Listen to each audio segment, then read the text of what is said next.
Yeah, I'm glad you washed your hair. Okay, today, welcome everyone. We're going to be looking at miracles in the Bible. امروز راجع به معجزات کتاب مقدس می‌خونیم. بحث خیلی مهمی هست. I'd like to ask the question first of all, do we know of any miracles in the Old Testament? اولش باید سوال می‌خواد شروع کنه که آیا کسی راجع به معجزه‌ای تو عهد عتیق میدونه، آشنا هست با معجزه‌ای تو عهد عتیق؟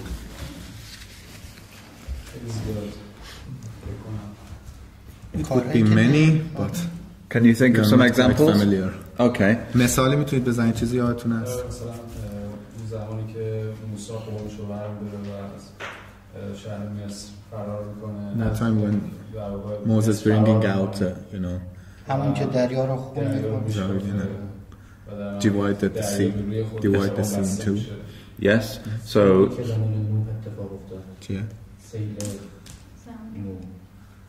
Noah flood. Yes. Definitely. A miracle is something which is physically impossible for a man, woman to do. و قطعا همینه. معجزه چیزیه که به صورت فیزیکی کسی نمیتونه، ما انسان‌ها قادر به انجامش نیستیم. So in that sense it's supernatural. و از این بابت یه چیز فوق طبیعیه، ماورای طبیعیه. But in many ways we can relate to these miracles because God uses nature very often. ولی از خیلی بابت‌های دیگه میشه اینو ربطش داد به خاطر اینکه خدا ماهیت خدا خودش ماهیت خودش رو میخواد نشون بده. So when the Israelites came out of Egypt, God used a strong wind to separate the sea. و موقعی که اسرائیلی‌ها خواستن از مصر بیرون بیان، خدا با یه باد خیلی قوی دریا رو دو نیم کرد. But there were certainly times where they were miraculous events, such as a prophet like Elijah raising somebody from the dead. و خیلی وقتا هم البته معجزات و این معجزات دقیقاً توسط انسان‌ها انجام پذیرفته. So at the end of the day, we need faith to believe these miracles happened. و در آخر مهم اینه که ما ایمان داشته باشیم و باور کنیم که این معجزات اتفاق افتاد. And really it's our confidence in the rest of the Bible that helps us have that belief. و این خودش اعتماد و اطمینان ما برای اینکه باور کنیم که اینا اتفاق افتاده. So tonight we're going to look specifically at miracles in the life of Jesus. و به طور اختصاصی امروز فقط می‌خوایم راجع به معجزات مسیح صحبت کنیم. So could you ask everyone, are there any miracles which immediately you can think of? بلافاصله چی تو ذهنتون میاد وقتی راجع به معجزات مسیح حرف میشه؟ بله. انجیل متی باب 15 معجزه غذا دادن. Yeah, Matthew chapter 15 about feeding 5,000 people. Wow, you know the chapter and verse. Better than me. Yeah, so feeding a great crowd of people. و هم غذا دادن به تعداد خیلی زیادی انسان. زنده کردن 3 نفر. اولش که Rise 3 people from dead. Yes, so Lazarus. اولش که آبو که شراب کرد توی عروسی. Transform water to wine. Yes, the first miracle wedding, of Jesus. yes. Good. لازاروس بود و قبلش یه بچه و یه جوان دیگه هم بودن. Before Lazarus it was a kid and a young man. و چشم اون کوری که کور بود که Lots of blinds. Okay. دختر 12 ساله رئیس فریسی‌ها بود. Okay, so it sounds like you have some knowledge of some of these events, which is great. و این نشون میده که دانش دارید شما راجع به این قضیه، این اتفاقات و این خیلی خوبه. What I'd like to do is have a look at some of these examples. کاری که می‌خوایم بکنیم این که به یه سریاشو بررسی کنیم، نگاه کنیم. But really at the end of the day there's something a bit deeper behind these miracles. و البته یه چیزی عمیق‌تر و مهمتر پشت این معجزات هست که در آخر می‌خوایم پیداش کنیم. So first of all, we'd like to look at a prophecy about Jesus performing miracles in the Old Testament. و اول راجع به پیشگویی معجزه مسیح تو عهد عتیق رو بررسی کنیم. So that's in Isaiah chapter 42. اشعیا باب 42.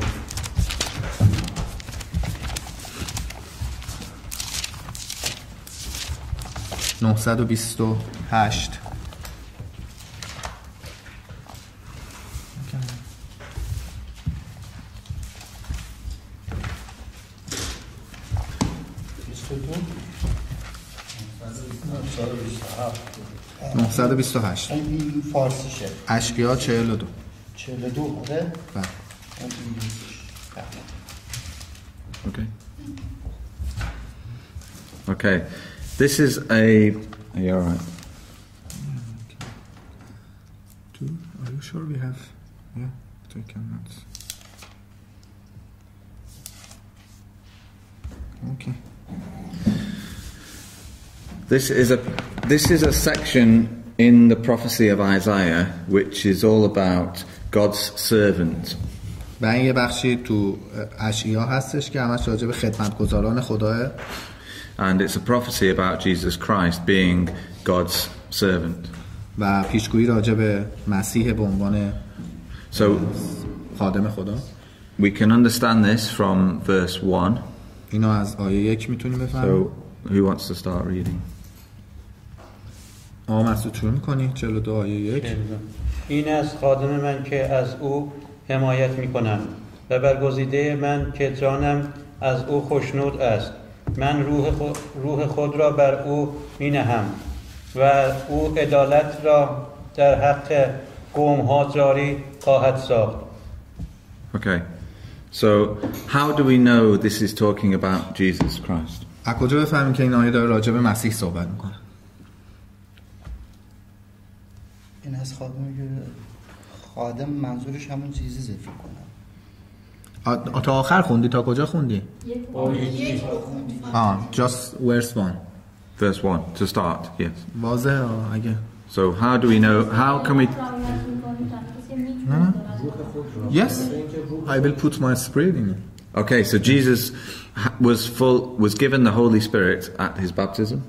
و دقیقا موقع چیزی که اتفاق افتاد موقع غسل گرفتنش که روح القدس اومد و وارد مسیح. So that's the first thing. The second is it calls him my servant. و دومیش اینه که میگه من خادم به عنوان خادم اونو میخونم. And a servant is somebody who obeys their master. و خادم کسیه که به حرفای اربابش گوش میده، به حرفای استادش گوش میده. And Jesus would obey more than any man.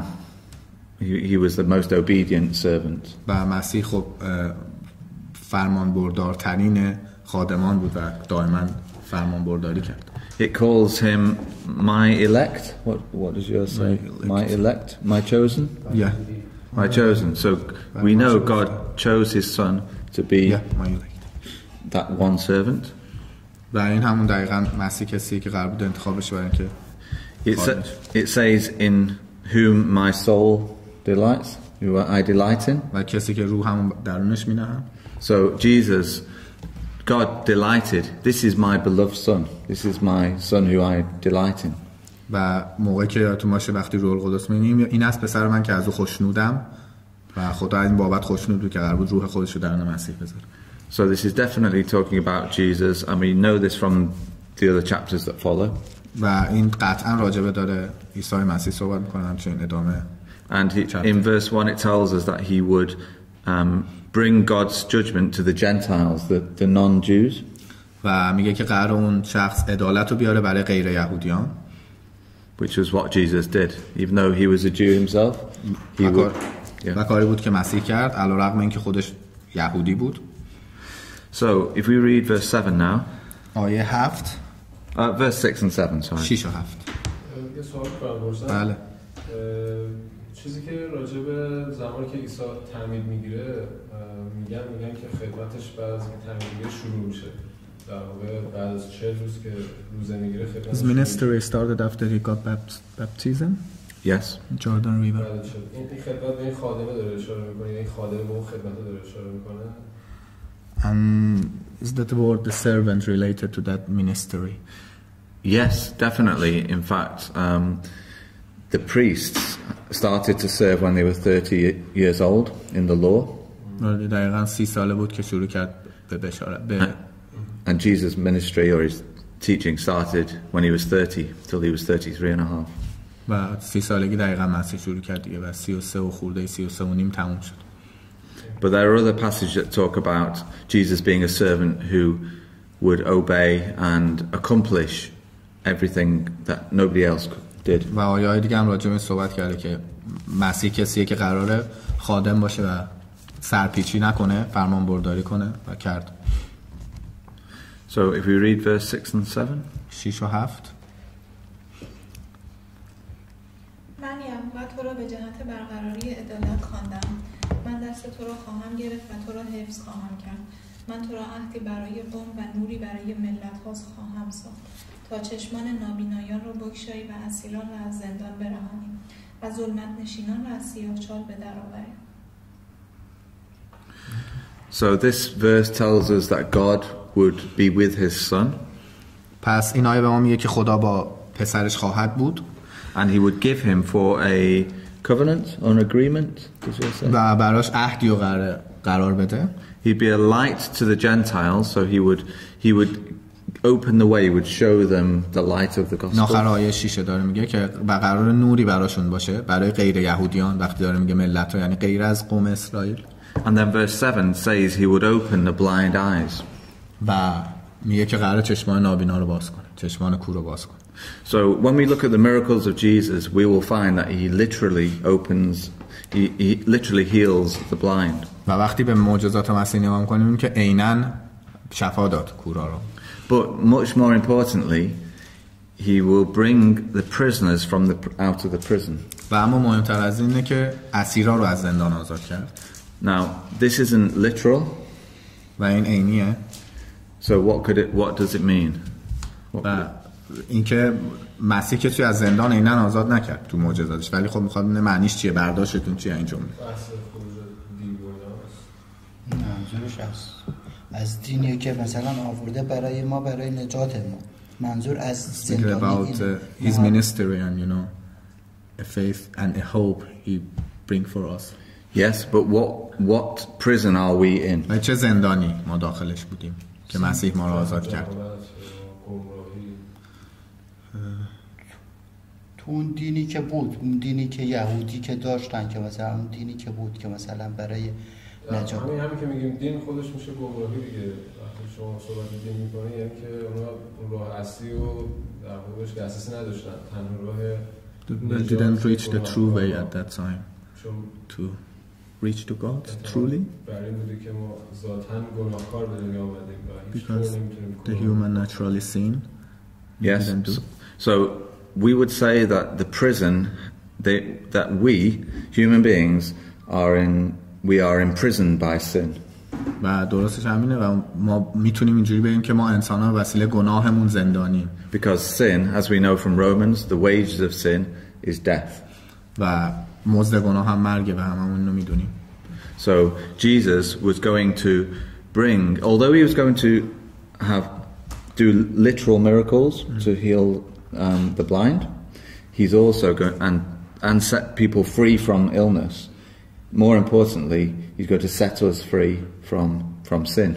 و اگرچه مسیح عیناً قرار بود که معجزات رو عملی کنه و بیماری شفا بده، کورا رو درمان کنه و خیلی چیزهای دیگه، ولی مهمتر از اون این بود که مسیح قرار بود ما رو از زندان خودمون آزاد کنه. یه سوال دارم. اینجا گفته که خدا اشاره کرده به مسیح که من تو یه نوری میشی برای ملت‌های دیگه و قومیت‌های دیگه. اینجا اینو میگه، اما توی متی صفحه 1275 آیه 26 باب 15 یه خانمی میاد از که غیر از یهودی بوده، میاد از مسیح درخواست میکنه که فرزندش رو شفا بده. اما مسیح ردش میکنه و میگه که من نمیتونم همچین کارو بکنم. میگه که نام فرزندان را گرفتم به سگان دادن انداختم روا نیست. یه مقدار تناقض خیلی بزرگی اینجا. یعنی چی؟ We've got a light for Gentile in verse 6, end of verse 6. But in Matthew, باب چنده؟ Matthew chapter 15. Verse آیه 26. Verse 26. Matthew 15. Matthew 15, chapter 26. A woman came to Jesus and asked for help. Verse 24. Yeah.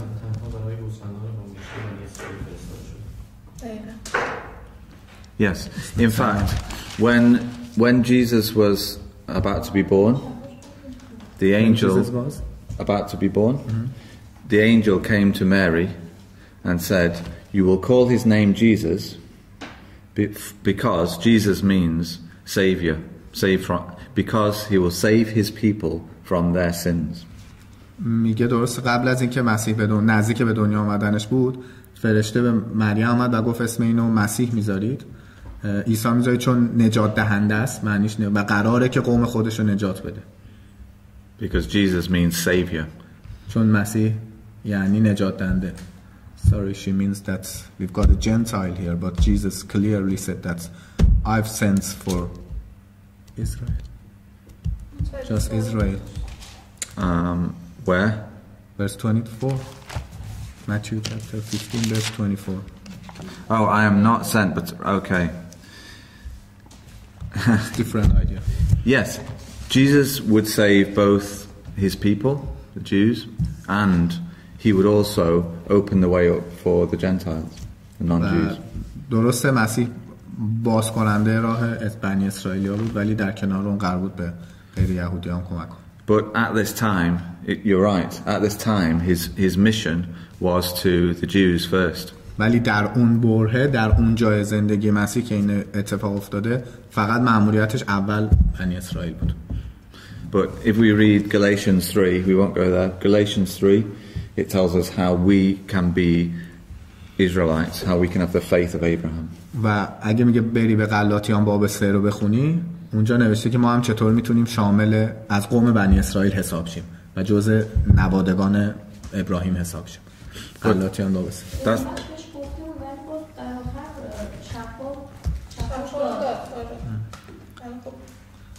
Eventually he heals her, Yes. but you know.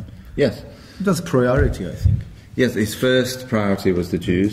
Secondly, اولویت داشته تو مأموریتش برای خودش، چیزی بوده که دستوری بوده که گرفته بوده. اولویتش با یهود بوده، با قوم یهود بوده، در ادامش غیر یهود بوده. that's a good question. سوال. Yeah.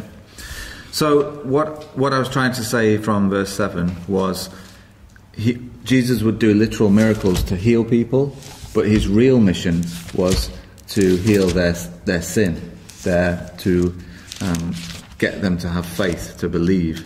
و چیزی که میخواد اینجا از همون اشعیا باب آیه 7 بگه اینه که مهم اینه که مسیح با اینکه عیناً خیلی معجزات و فیزیکی انجام داد، ولی مأموریت اصلیش فائق آمدن به گناه و مرگ بود و همون آزاد کردن ما از زندان گناه. So we're going to look at some miracles now of Jesus, different examples. چند تا هم مثالای عینی معجزاتش رو بررسی کنیم با هم. And maybe we could ask the question, why did Jesus perform these miracles? و شاید اینجا سوال پیش بیاد که چرا مسیح اصلا انجام داد این معجزات؟ برای اینکه خودش رو ثابت کنه. نشون بده که فرستاده خداست. Just maybe for clarify that he is the son of God. Yes, so it would give him... Messiah. Oh, Bron, could you open the... Yeah. You know where the key is, Bron? Yeah, in the cupboard. Yes, to prove he was the son of God, that he had authority. برای اینکه ثابت کنه پسر خداست و قدرت داره. یه چیزی دیگه هم که به خاطر این که مثلا اون قومای قبلا، یعنی کسی که مثلا می اومد میگفت من پیامبرم باید یه معجزه انجام میداد تا اینو باور کنن، یعنی به این مثلا معروف بود. Just for people accept him as a prophet. Yes, it would give additional assurance. من نمیتونم کانکشن کنم، زحمت به من بده صداشم ببرن که من کامنت رو بتونم بخونم. It's the expert here. Hi, Hassan. You okay? Sorry. Salam. Hi. یه چیز دیگه هست که باید اضافه بکنم، این باشه که وعده داده شده بود که عهد قدیم اومدن زیزس و اینکه چه کارهایی قرار بکنه و چه وعده هایی در انتظار اون دوره بنی اسرائیل بوده. برای تحقق این وعده ها هم در واقع باید میکردن. To fulfill a lot of prophecy in Old Testament, and people knew in that time about the Old Testament and prophecies. Yes. So Jesus should fulfill that prophecies and Yes. show it that it was true. Definitely. Yes. قطعاً همینطور. Yeah, very important. خیلی مهمه. Hi, Dave. So, should we just explain? We're looking at miracles. ما برای عزیزایی که الان اومدن فقط خیلی خلاصه بگم که بحث امروز راجع به معجزات مسیحه. یه بحث خیلی مهم. داشتن. They were listening. Oh, you were following in the car. Yeah, great. So, one of the other reasons why Jesus performed miracles, I think, was that he had compassion. Yeah. He related to people and he wanted to help. و یکی دیگه از دلایلی که میتونیم بگیم اینه که اشتیاق داشت برای اینکه مردم کمک کنه و وابسته به مردم خودش میدونست.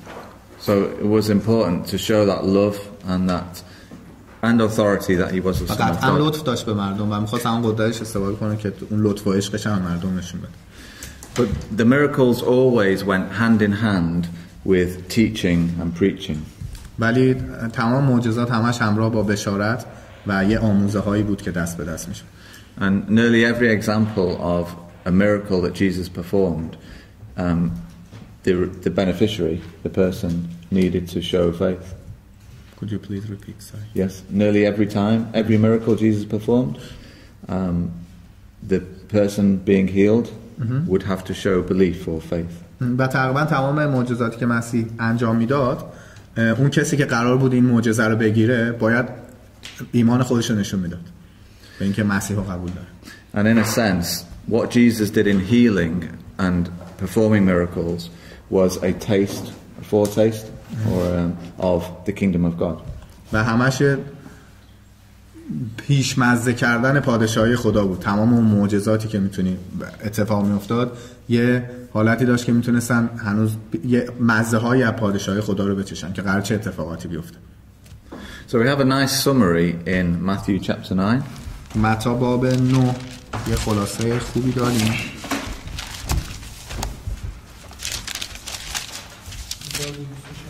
$1263 And verse 35 and 36.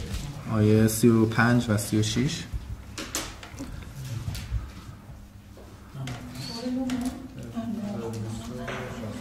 عیسی در همه شهرها و روستاها گشته در کنیسه‌های آنها تعلیم می‌داد و بشارت پادشاهی را اعلام می‌کرد و هر درد و بیماری را شفا می‌داد. Chapter 9. باب 9 آیه 35 36. و چون انبوه جماعت‌ها را دید دلش بر حال آنان سوخت، زیرا همچون گوسفندانی بی‌شبان پریشان‌ها را درمانده می‌دند. Were they the right verses? Great. Thank you.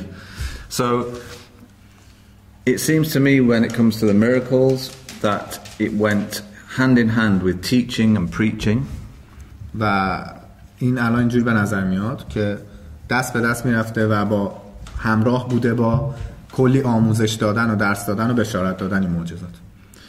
And we can imagine once news spread of Jesus healing, then everybody would come to be healed and bring their mother, their brother, their children. و اینطور بود که وقتی میشنیدن راجع به معجزات همه دوست داشتن بیان سمت مسیح و شفا بگیرن.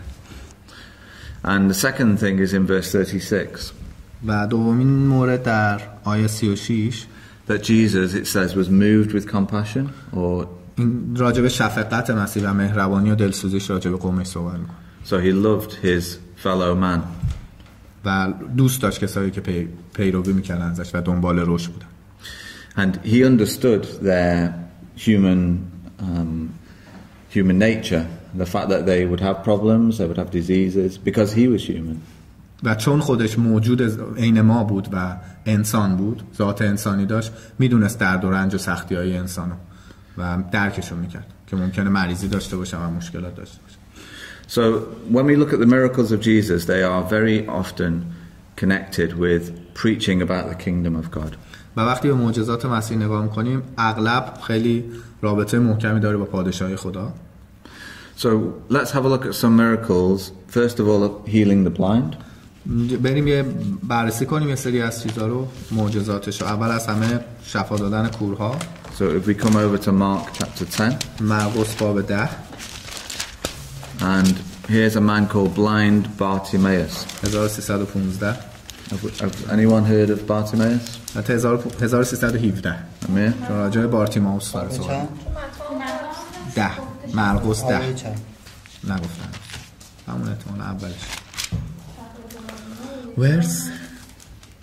Verse Mark 10, yes, verse 46. 46 همون اول شفای بارتیمائوس. Now Bartimaeus in Hebrew, Bar means son of, and Timaeus or Timaeus means unclean.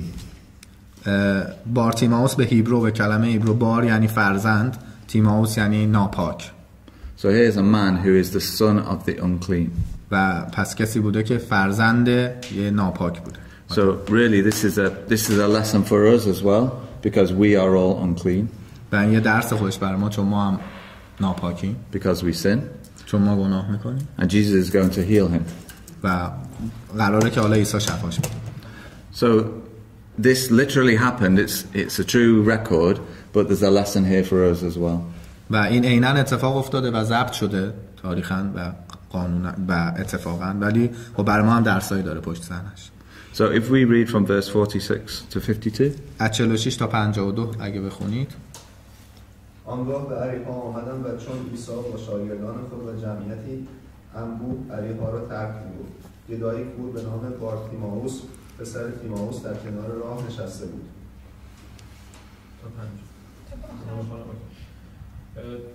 چون شنید که عیسی ناصری است، فریاد برکشید که ای عیسی پسر داوود، بر من رحم کن.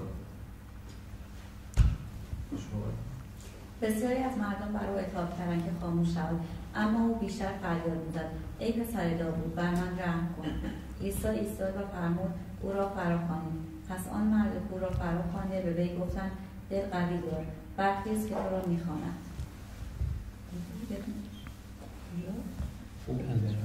او بیدرنگ عبای خود را به کناری انداخت، از جای برجست و نزد عیسی آمد. عیسی از او پرسید چه می‌خواهی برایت بکنم؟ پاسخ داد استاد می‌خواهم بینا شوم. عیسی به او فرمود برو که ایمانت تو را شفا داده است. آن مرد در دم بینایی خود را بازیافت و از پی عیسی در راه روانه شد. یه مدل دیگه نوشته ولی هست. okay. So here we have a man who, first of all, he has some knowledge about Jesus. و این اول از همه این که این آدمی که اینجا داره راجع بهش صحبت میکنه یه اطلاعات و دانشی راجع به مسیح داشته. Verse 47, he calls Jesus the son of David. و اونم اینه که عیسی رو پسر داوود خطاب کرده و میشناختش. داوود. Yeah. Okay. So he knew he was descended from King David. و میدونستش که اون از نسل پادشاه داووده. And he asks for him to have mercy on him. و ازش میخواد که بهش لطف کنه. لطف مسیح رو جویاش. And the crowds tell him to keep quiet. و مردم جمعیت اونجا ازش خواستن که ساکت باشه. Because a blind man would not have money. He would be the lowest in society and told to keep out of the way. و چون بالاخره یه آدم کور بوده و پول و قدرتی نداشته و جزو رشته پایین جامعه حساب میشه، دوست داشتن دورش کنن. But he shows great faith in speaking even louder. و با بلند صحبت کردنش ایمانش رو نشون داد. And Jesus says in verse 49, be of good comfort. و آیه 49 مسیح بهش میگه که او را پس او مرد کو فراخوانده. بله بهش میگم که بیاد، دل قوی دار در ادامش. So that's the compassion, the love of Jesus. و این عشق و شفقت و مهربانی مسیحه. And verse 50, he throws away his cloak. And that cloak was probably his most treasured possession, because it would keep him warm, it would protect him. That was probably the only thing that he owned. و شاید اون عبایی که وقتی عباشو میگه موقعی که داشته سمت مسیح اومده عباشو به گوشه میندازه، اون عبا مهمترین گنجی بوده، با ارزشترین گنجی بوده که داشته، چون قرار بوده اون از سرما محافظت کنه. So he throws that away, believing Jesus would heal him. و اونو به کناری میندازه چون باور داشته که مسیح شفاش. And Jesus says in verse 52, your faith has made you healthy. و در آیه 52 مسیح بهش میگه که ایمان تو رو شفا داد. And then finally, verse 52, he follows Jesus. So even after he's healed, he continues to follow and be a disciple of Christ. و با اینکه شفا پیدا کرد و باز هم در آخر آیه 52 نوشته که از پی عیسی در راه روانه شد و رفت جزو شاگردای مسیح شد. توی متی باب همونجایی که راجع به شفای دو Matthew chapter 9 that speak about healing two blind. Yes.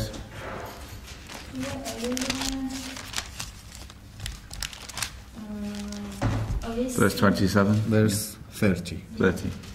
توی آیه 30 گفت آنگاه چشمان ایشان باز شد. عیسی آنان را به تاکید امر فرمود مراقب باشید کسی از این موضوع آگاه نشود. چرا؟ مگه قرار نبود Try to don't spread the news of your healing. Why? James, Matthew 9, 29, 30. Because Jesus didn't want crowds to follow him and be swamped because he would never get anywhere. There's a verse that tells us that the sick arrived at his house early in the morning when the sun was getting up, and they were still there at night when the sun was setting. و ببین به خاطر اینکه مسیح دنبال این نبوده که تو بوق بزنه که آی بیاید دنبال من و خودشو نشون بده. اصلا دنبال این نبوده شلوغ بازی در بیاره و با این خودنمایی ها بخواد مردم، و دنبال بوده خود مردم بجوینش و پیداش کنه. So I think it was purely for practical reasons. Also, Jesus didn't want just to be a circus act, he didn't want to just do it for show. It was. و دقیقاً نمیخواسته واقعا پوزش بده و کاری بکنه که فقط برای نشون دادن خودش باشه. و فکر میکنه این دلیل عملیش این بوده باشه. Mark chapter 1 verse 38. مرقس باب 1 آیه 34. Yes. Yeah, verse 32. 32. Matthew 1 verse 32. Matthew or Mark? Sorry, Mark 1 verse 32. مرقس باب 1 آیه 32.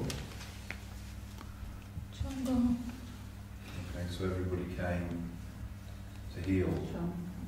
To be healed. To be healed. And this around the house. شامگاهان پس از غروب آفتاب همه بیماران دیزدگان را نزد عیسی آوردند. مردمان شهر همگی در برابر در گرد آمده بودند. عیسی بسیاری را که به بیماری‌های گوناگون دچار بودند شفا داد و نیز دیوهای بسیاری را بیرون راند. اما نگذاشت دیوها سخنی بگویند زیرا او را می‌شناختند. So the challenge for Jesus was he had the power to heal, but he didn't want to be completely overwhelmed by the crowds from a practical point of view. و این یه جورایی چالش بوده برای مسیح. قدرتشو داشته خیلی راحت بتونه، ولی اصلا نمیخواسته یه جورایی سوء استفاده کنه و میگم تو بوق و کرنا بکنه که من دارم این کارو میکنم و اینا. And even in verse 35 he went into the desert or into the countryside to have some peace and quiet to pray. و حتی آیه 35 ادامهش که میگه که حتی به جای خلوت میره تا بتونه دعا کنه. Verse 38, they come and find it. It's about preaching. I came to preach, not to heal. Just heal. آیه 38 وقتی پیداش میکنن بهشون برمیگرده میگه من فقط برای شفا دادن نه من بلکه اومدم بشارت بدم.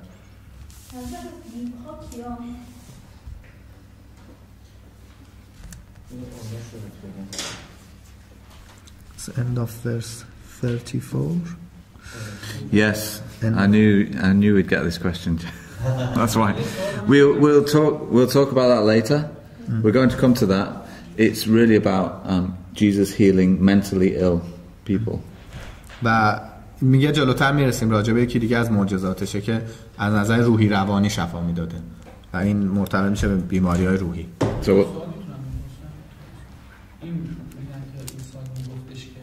نمیخواست که کسی بفهمه ربطی به اون توصیه‌ای که میکنه که وقتی روزه نمونیم به کسی نفهمه وقتی چی میکنه؟ به همون ربطی داره روزه بگیره. When Jesus didn't want to show off himself and crowd that I'm healing or not, is that related to that point that Jesus said that راجبه when you fast don't yes, do it in front of everybody. Yes, kind of. It's a humble. Be hypocrites. Yeah, be a humble and he didn't really want to attract too much attention because he would get that anyway.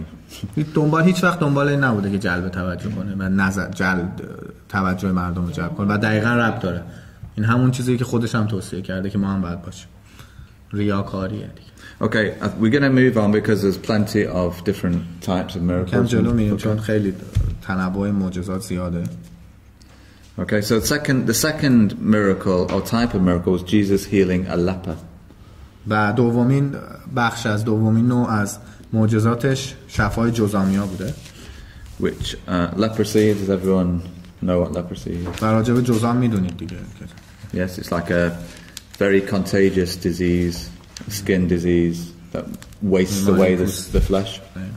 که جسم و پوست آدم کاملا عوض میشه و خیلی So in we're in Mark chapter 1. This is a good place. And verse 40. مرقس باب 1 همونجا که هستید آیه 40. So we'll read from verse 40 to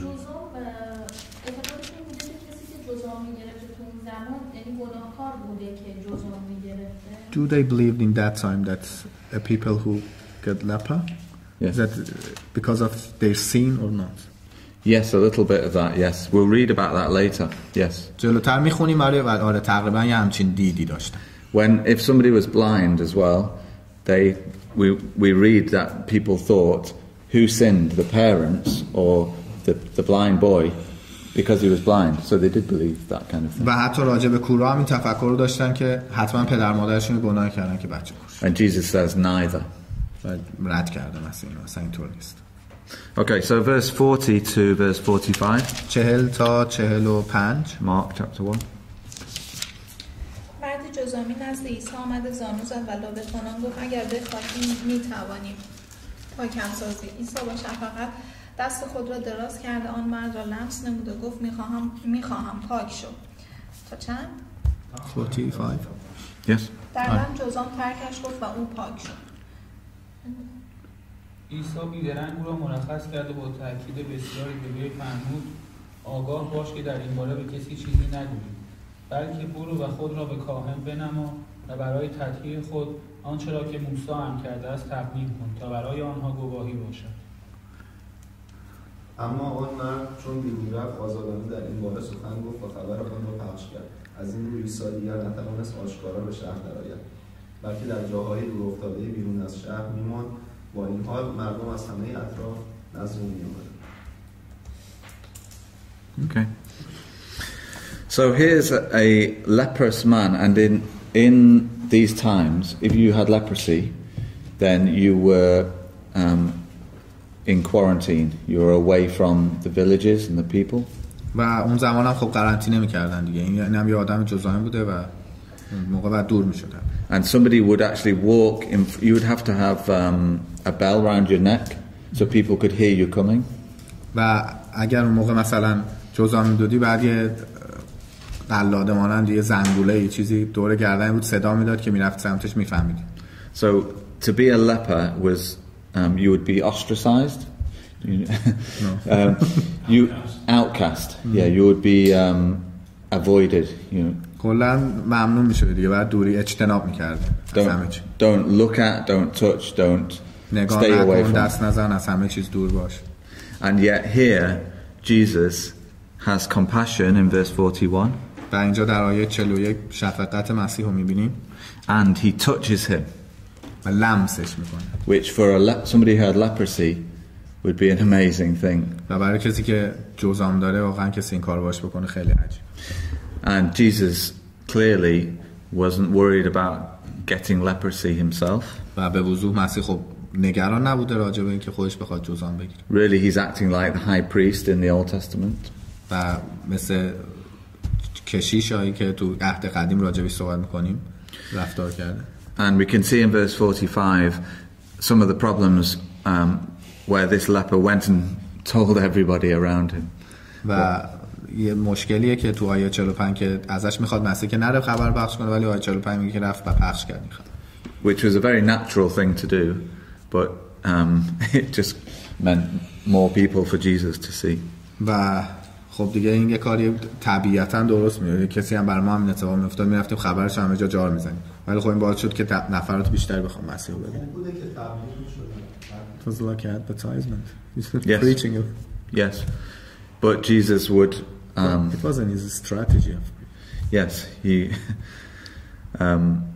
but there's a deeper meaning to this miracle too.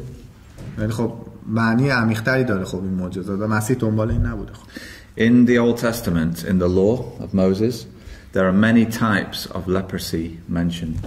و در عهد قدیم هم در قوانین موسی خیلی زیاد راجع به جذام صحبت. You could have leprosy in the forehead.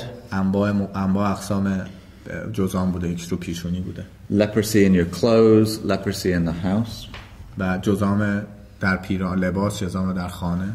And the priest's job was to look at each different type of leprosy and give some directions to be healed, different for each type of leprosy. و کشیشا کارشون بود که نگاه کنن و تشخیص بدن این انواع جذام و راهکار ارائه بدن برای راحت شدن از دست. And in the Bible, leprosy represents sin. و در کتاب مقدس کلا جذام بیانگر گناه. And leprosy in the forehead is when our thinking is sinful. و جذام روی پیشونی نشون دهنده اینه که تفکر ما گناه آلوده. And you might have leprosy in the house, that might be in the church, where the whole church is infected with the same thinking. و وقتی مثلا میگن جذام در خونه یا جذام در کلیسا، معنیش اینه که تحت تاثیر قرار گرفته با اون افکار، اون محیط. So Jesus was going to be the one to save cover every type of sin. و مسیح قرار بود کسی باشه که تمام انواع اقسام گناهان رو پوشش بده و درمان کنه. So there's kind of two levels to these stories. و این دو مرحله و لول برای داستان. For the leper, it was incredibly important to be healed. برای جذام قطعا خیلی مهمه که شفا پیدا کنه. But these are lessons for us too, because we need to realize that we have leprosy. و این برای ما خیلی مهمه چون باید ما هم متوجه شیم که ما هم جذام داریم. And we need to come to Jesus to be healed. و نیاز داریم که به سمت مسیح بیایم تا شفا پیدا کنیم. And again we've got faith of the person and the compassion and the love of Jesus. و اینجا دوباره ایمان این طرفو داریم و دوباره شفقت مسیح، چیزی که تو همه معجزاتش دیده میشه. So any questions? سوالی نیست.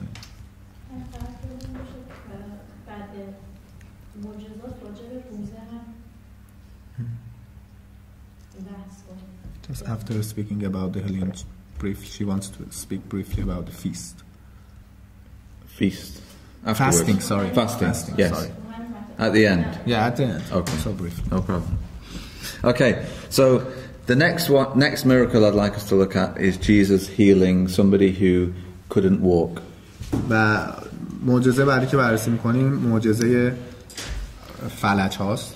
And this gives us an idea of just how demanding this work was for Jesus, because it's in the very next verses. About healing. It gives us an idea of how much pressure and demand was on Jesus, that it's in chapter 2. بعد الان تو ادامه که بدیم تو آیه 2 می‌بینیم که چقدر از این بابت فشار روی مسیح بوده و چقدر تقاضا و عرضه زیاد تقاضا بوده بابت شفا دادن فلج ها.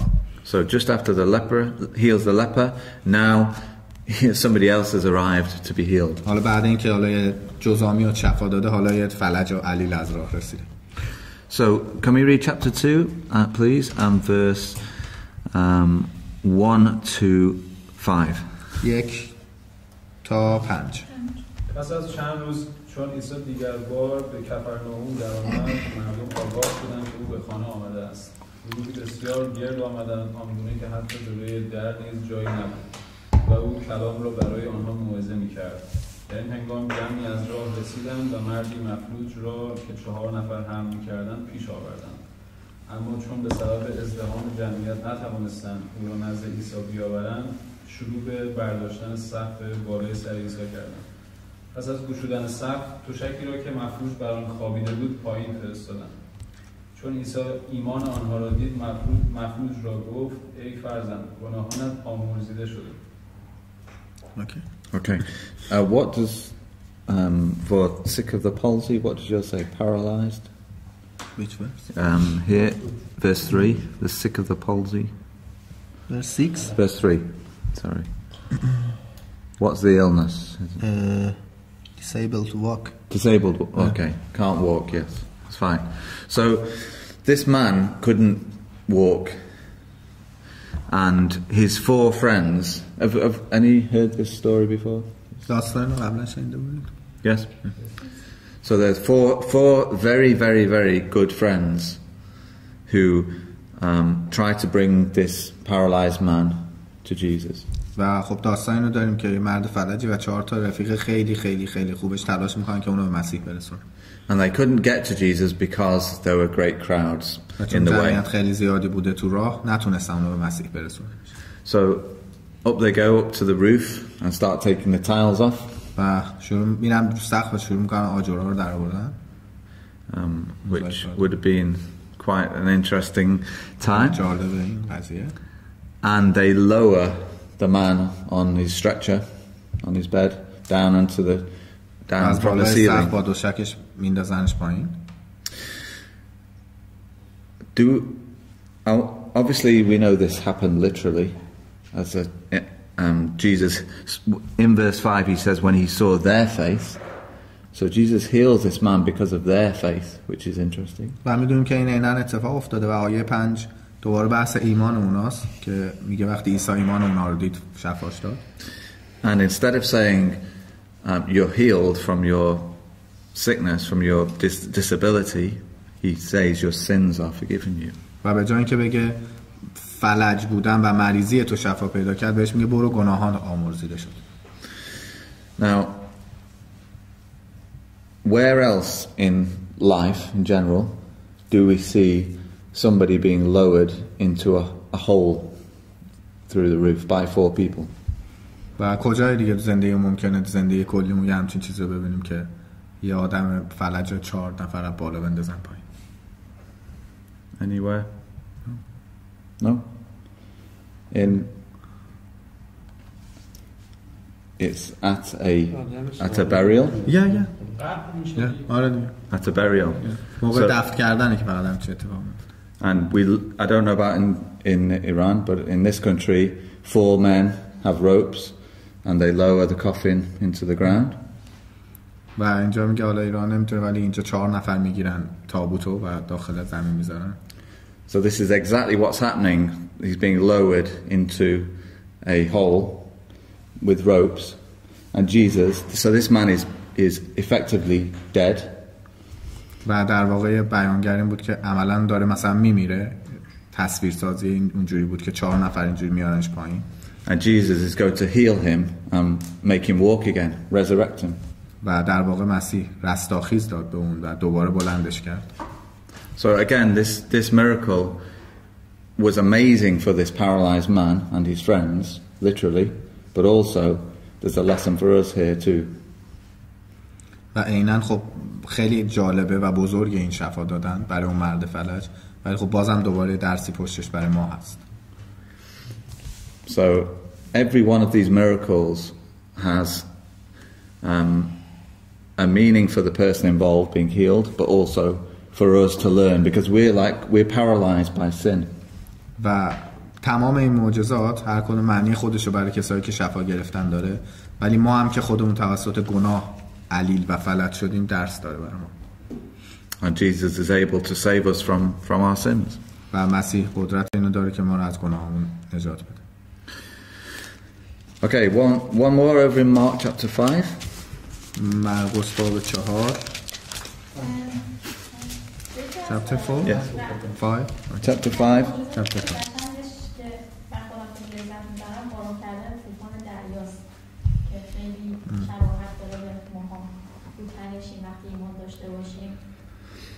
The end of chapter 4 speaking about the coming down. Yes. It's very beautiful. Yes, God, Jesus is in parallel with our life, coming down. Yes. وقتی ایمان داشته باشیم. Yeah, in fact, do you know Simon and Garfunkel? Probably not. There's a famous song called A Bridge Over Troubled Waters. No. It's American. So in our lives we have ups and downs, we have troubles of life. And yes, Jesus is able to calm those troubles. تا دقیقا همینه، ما زندگیم کلی بالا پایین داریم و مسیح قادره که اونو آروم کنه.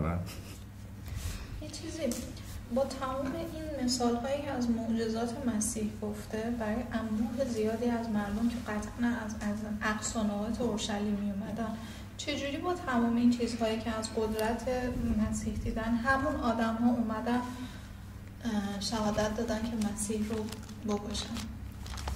چجوری همچین کاری کردن؟ So a lot of miracles and healing, and Jesus did a lot of compassion to many people from side of Jerusalem, many countryside, many nations. Yes. But how they denied eventually, and they satisfied to bring him to death. Yes, that's very true. In fact, let's have a look there now. Mark chapter 2, because verse 16.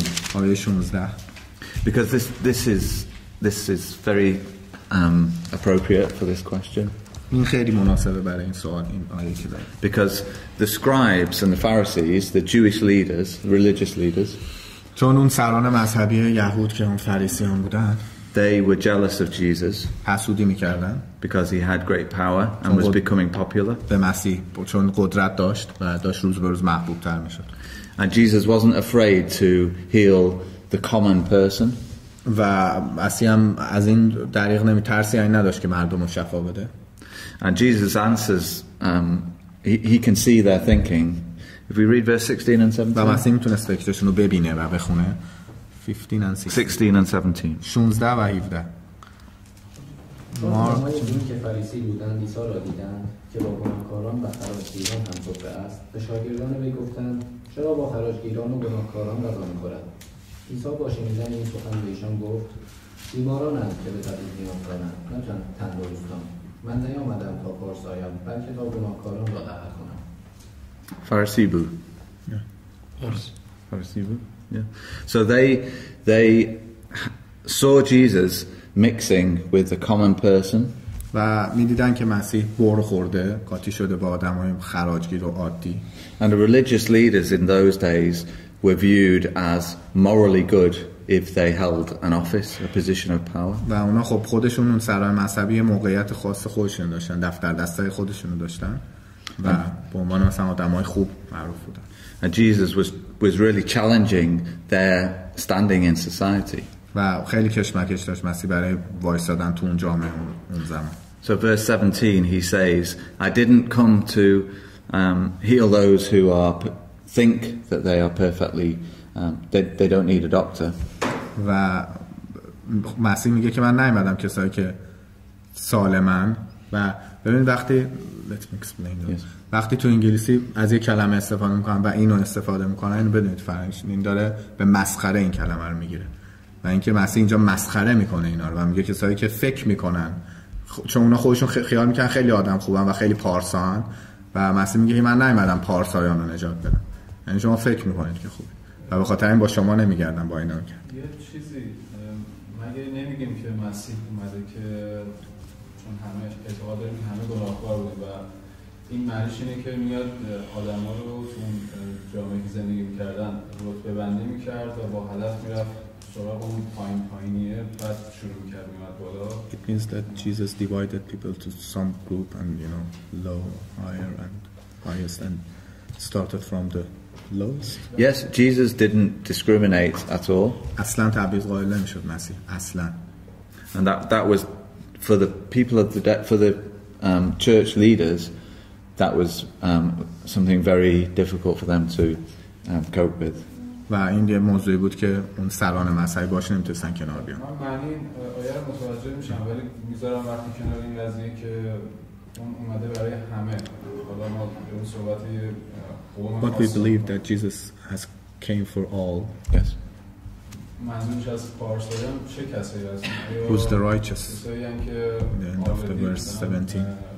گناهانشون بخشیده شده یا کسایی هستن که گناههای کمتری مرتکب شدن یا افراد خیلی خیلی با وضع بدتری وجود داشتن که اوضاع اونقدر خراب بوده مثلا اولویت بندی می‌شدن.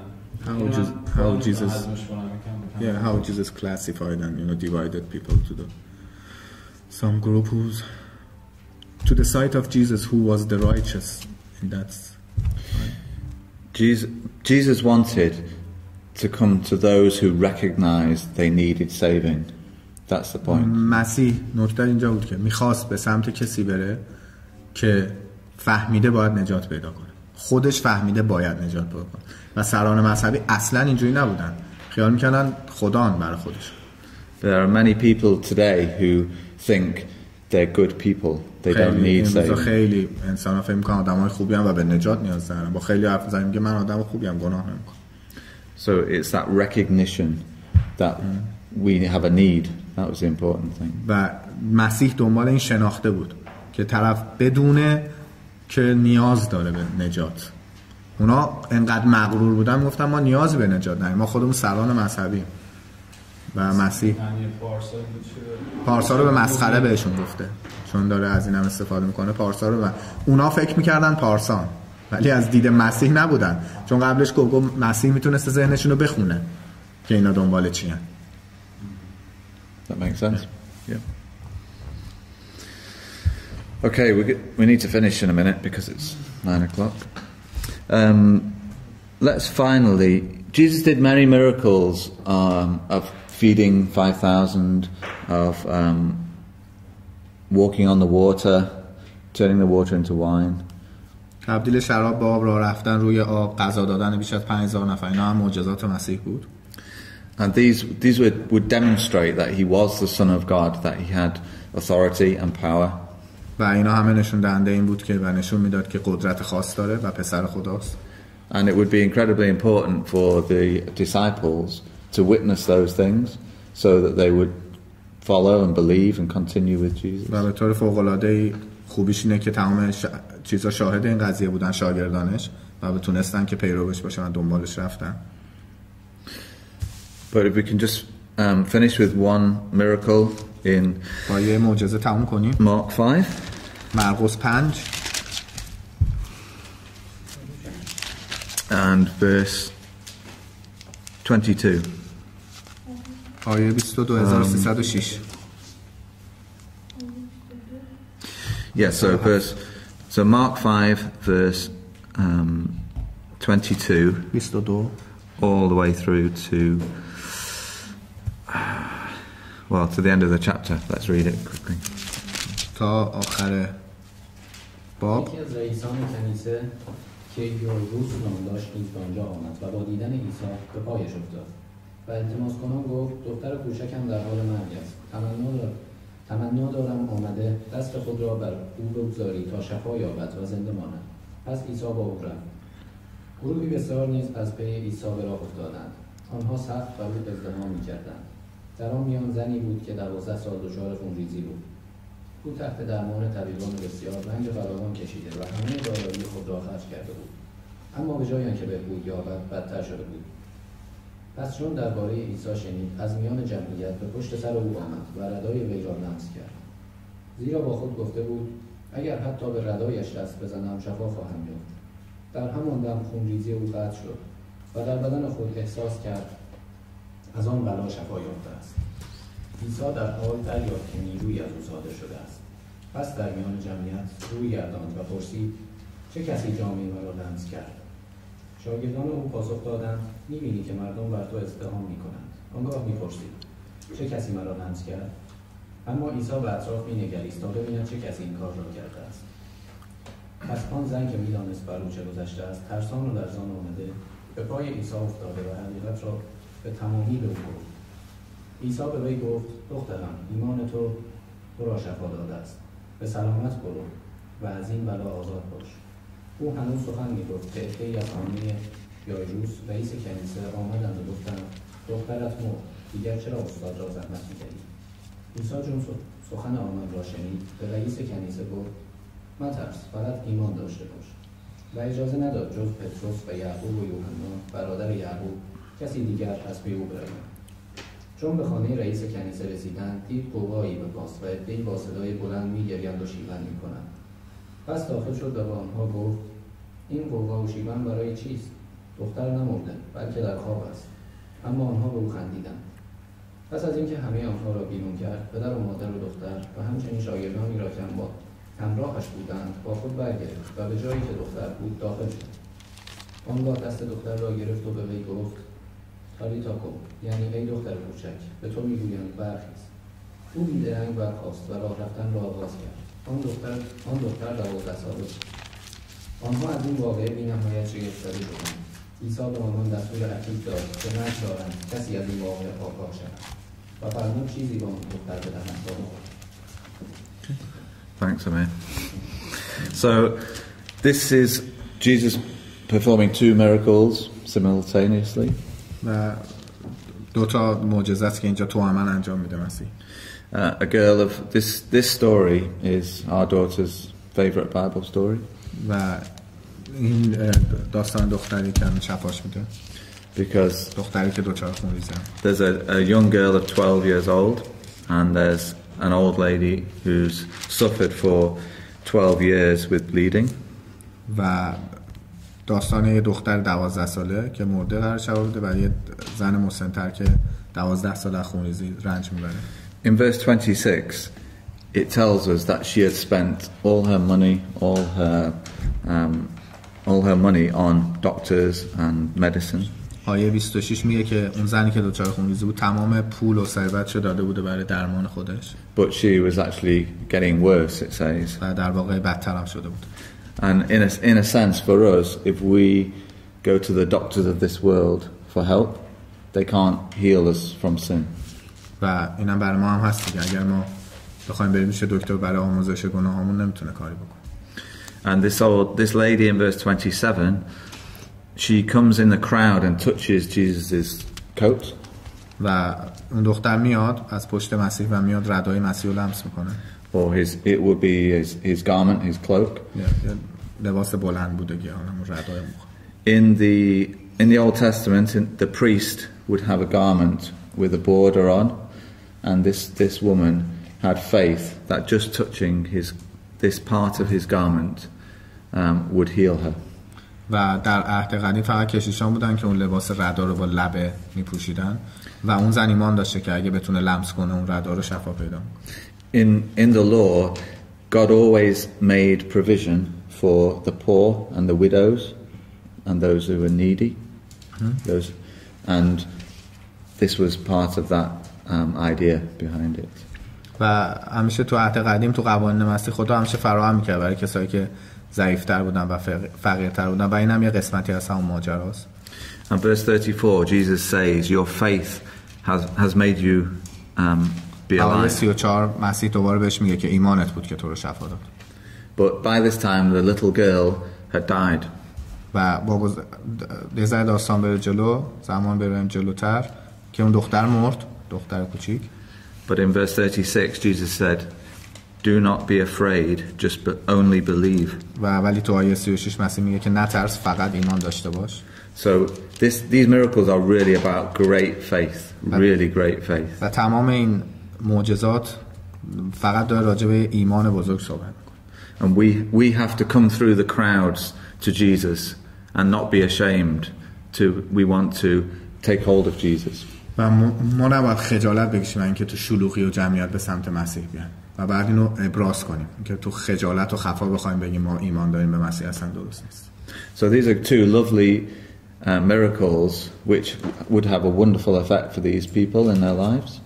و این دوتا معجزه‌ای بود که خب یه تاثیر خیلی عالی تو زندگیشون داشت. But for us too, we need to understand that death doesn't have to be the end for us. پس درسش هم ولی برای ما این بود که نباید به خیال کنیم که مرگ پایان همه چیز. If we associate with Jesus and come to him to be healed, then we can live forever too. اگه با مسیح ارتباط داشته باشیم و بیایم سمتش برای شفا پیدا کردن، میتونیم بهش برسیم. Okay.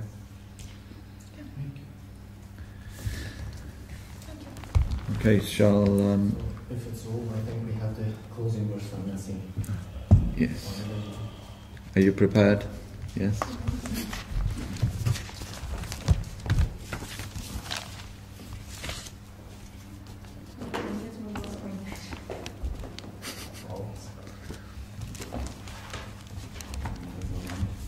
قطعا مزامیر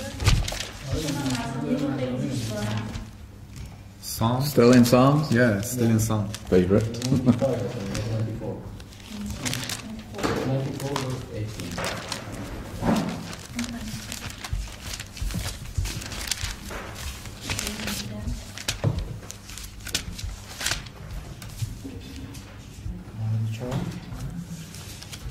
Ninety-four verse 17 and 18. صفحه 754 مزامیر باب 94 آیه 18 755 آنگاه که گفتم